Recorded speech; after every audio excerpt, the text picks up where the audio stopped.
Welcome everyone. I am Neha and I am teaching you a very nice topic of physics, that is Newton's law of motion. Before starting the Newton's law of motion, first we know what is force.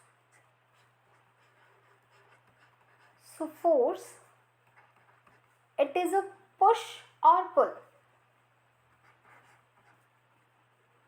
A push or pull which either changes or tend to change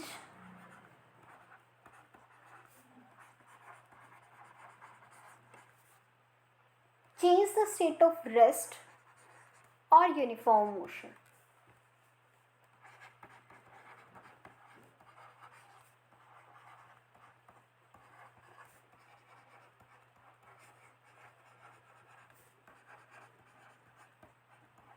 In simple language, we can say that force is just a push or pull. Why we use this force? Why we do anything push and pull? Because we want to change the state of rest or a state of uniform motion of that object or of that body.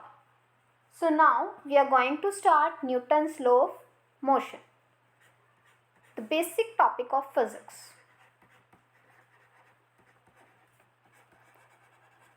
Newton's law of motion.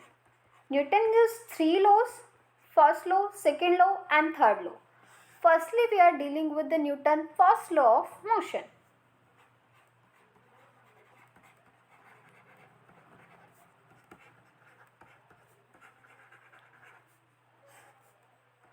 Newton first law says a body will continue in a rest or in a uniform motion along a straight line unless it is acted upon by an external force to change that state. It means if we can't apply the force on any body that is in rest or in uniform motion, it does not change its state. So let's get right. A body will continue in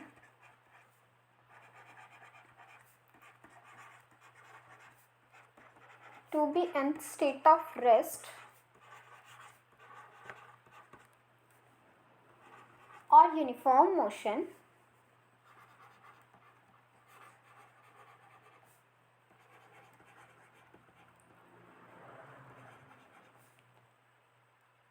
along a straight line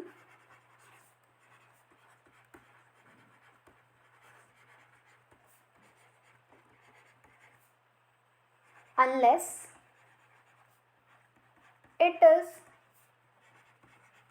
acted upon by an external force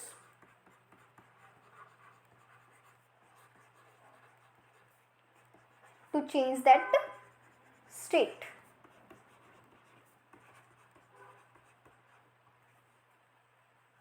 So, Newton's first law of motion is also define a inertia. What is inertia? Inertia is an inability of an object. It is an inability of an object that the object or the body does not can't change its states of motion or uniform motion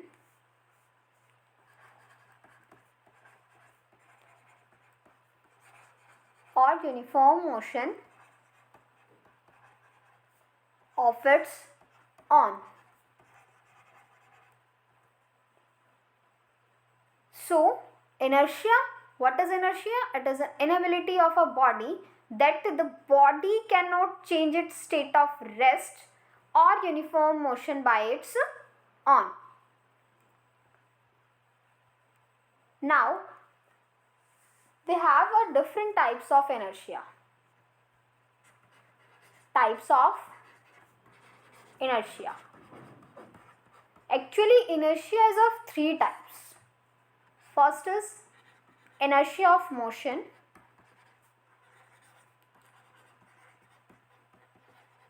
Second one is inertia of rest. And third one is inertia of direction.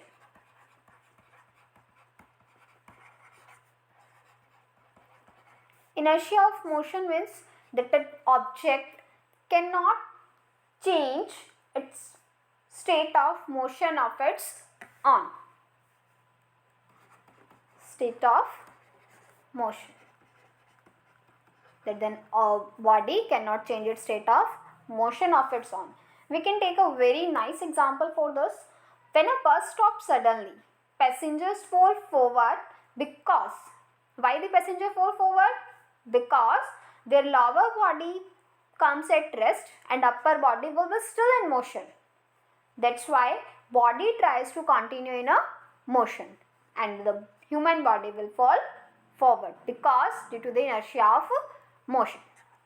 What is inertia of rest? It is an inability of a body to change its state of rest of its own. The body cannot change its state of rest of its own. Now we can take a good example for this also. When a bus suddenly starts, what happens? The passenger falls backward. Why the passenger fall backward? Because the body, lower part of the body in a motion, comes in motion, but upper part still in the rest. So it tries to remain in rest. So due to the inertia of rest. Same situations we can take for inertia of direction. With it is an inability of a body to change its state of direction of its own. We can take simply a very good example for this also. If a bus turns suddenly, the passengers get thrown outward. Means the direction in the bus turns, the passengers falls in that direction. After that, we can discuss a very nice concept of physics, that is linear momentum.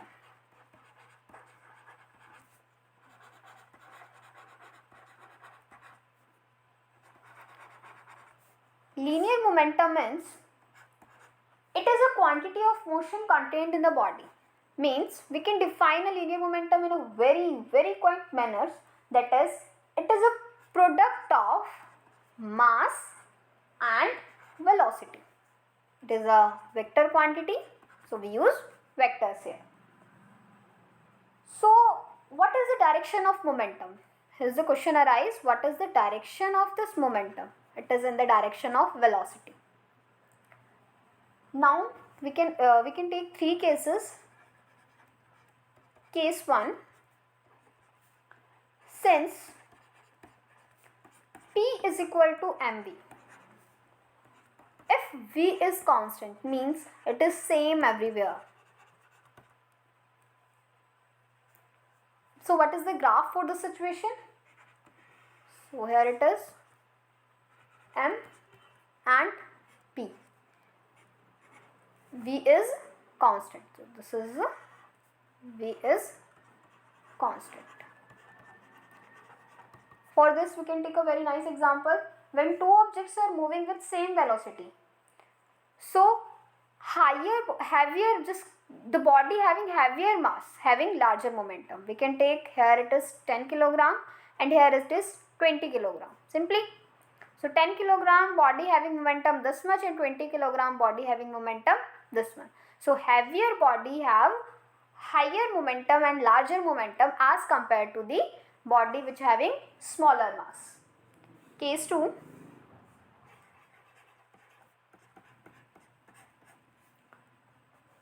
If mass of the body is constant, if mass is constant, then what happen? Mass is constant, mass is same everywhere. Then P is directly proportional to velocity. If velocity increases, then momentum increases. So what is the graph for this? Now we can take velocity here and momentum here. It is a straight line graph. For mass is constant. If velocity increases, then momentum also increases because they both are directly proportional.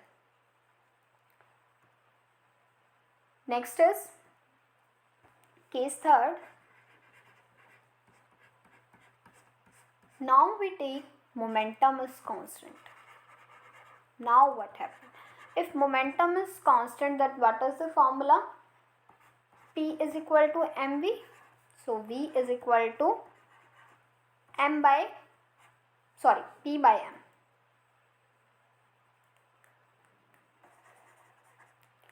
P by M. V is equal to P by M. If this one is constant, then what is the relation between velocity and mass? These are inversely proportional. Then graph is, here is mass and here is velocity. P is constant. So graph is just look like this one.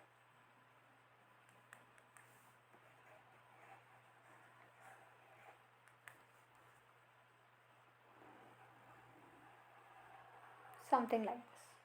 Okay, P is constant. Now we are coming to Newton's second law of motion.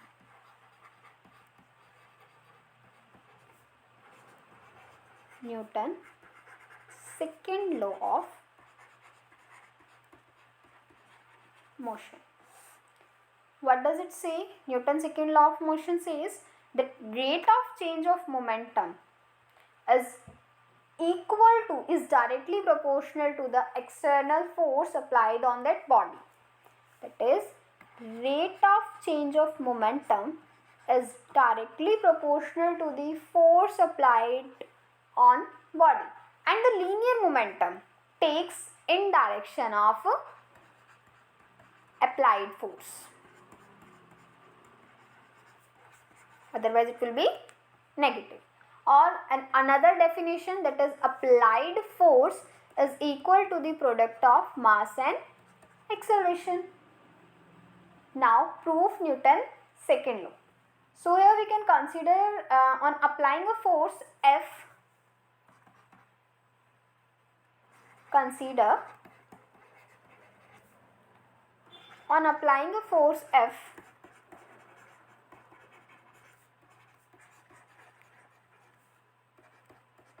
on body of mass m moving with velocity v,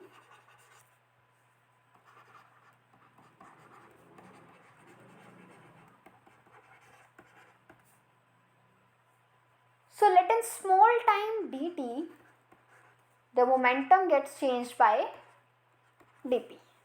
Now that is, according to Newton's second law, F is directly proportional to dp by dt, or F is equal to ma. So by Newton's second law we have this definition. So we remove the constant of proportionality, this proportionality sign, and we get a constant of proportionality here.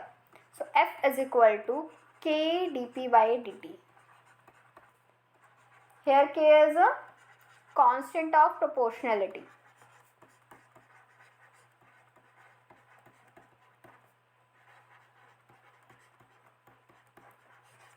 Now P is equal to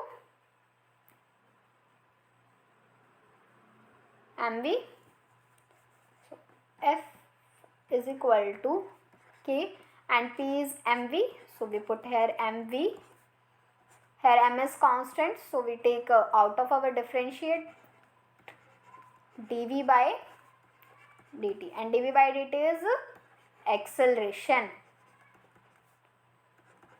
So here k is 1, then F is equal to ma, which is our Newton's second law of motion. We can write this in also in vector form also. In vector form, F of xi.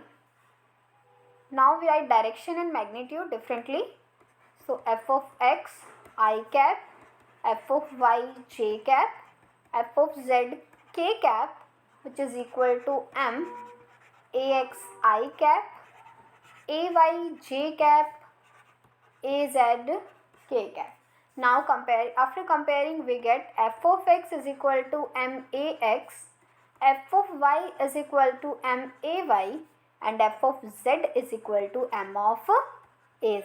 It's the vector form of the Newton's second law of motion. Now we have some consequences of Newton's second law, but we have a very less time to explain this also. So now we are directly going on consequences of Newton's second law, and we will discuss Newton's third law in another video.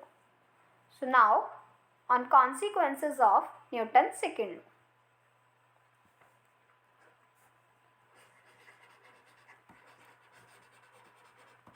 Consequences of Newton's second law. First consequences: no force is required to move a body with uniform velocity. If our body is moving with uniform velocity, then we do not require any force. How we can explain this point? Here you can see this is if body having uniform velocity. That means velocity is constant and derivative of a constant is 0. That means acceleration is 0. Therefore, force is also 0. So now if uniform velocity is uniform, then force is 0. No force is required. Force you can easily measure by the Newton's second law. How? That F is equal to ma. We know the acceleration and mass. If we don't know the acceleration, we know the velocity, then we differentiate that term and now we get the force. Next is accelerated motion is always due to some external force. It's simply accelerated motions, means the object having increased or decreased their speed. If object having increased or decreased their speed due to some motion, due to by some force. Firstly, if want to change only speed, then we apply force in direction of motion, only speed. If we want to increase speed, then we apply force in direction of motion. If we want to decrease speed, then we apply force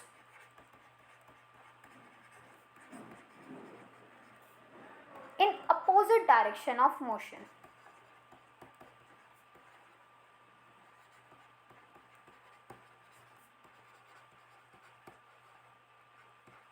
But what happens if we want to change only direction? Not we don't want to change our speed, we want to change our direction. So we apply force is perpendicular to the direction of motion.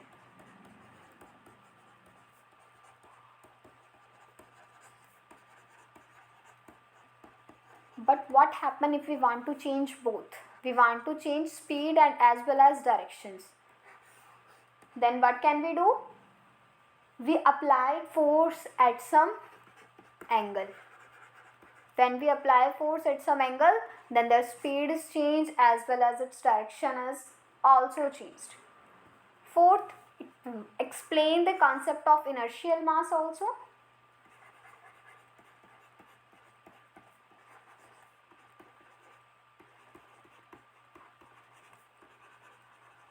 By this formula, F is equal to ma. So we can get easily A is equal to F by m. Or we want to calculate m. So m is equal to F by A. Okay. So here we can say that if acceleration is smaller, then body having heavy mass. If body having low mass, then acceleration will be large. They both very inversely proportional to each other. Our fifth consequence will be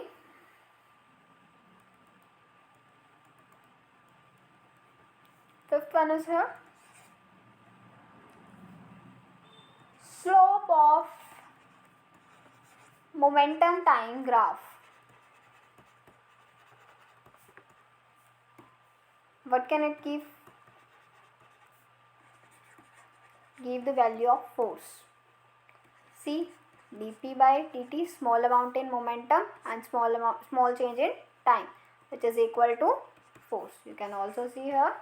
Here is time and here is momentum. Let our graph, this is a line and we can take a curve here. This type of graph we have. So we calculate the value of force at this point. We can calculate the value of force at external point. This is the initial and this is the final point.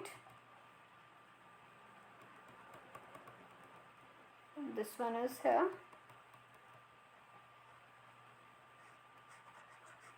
Here it is. So we can easily calculate the value of force by the using of momentum time graph. So thank you for today. I hope you enjoy my lecture.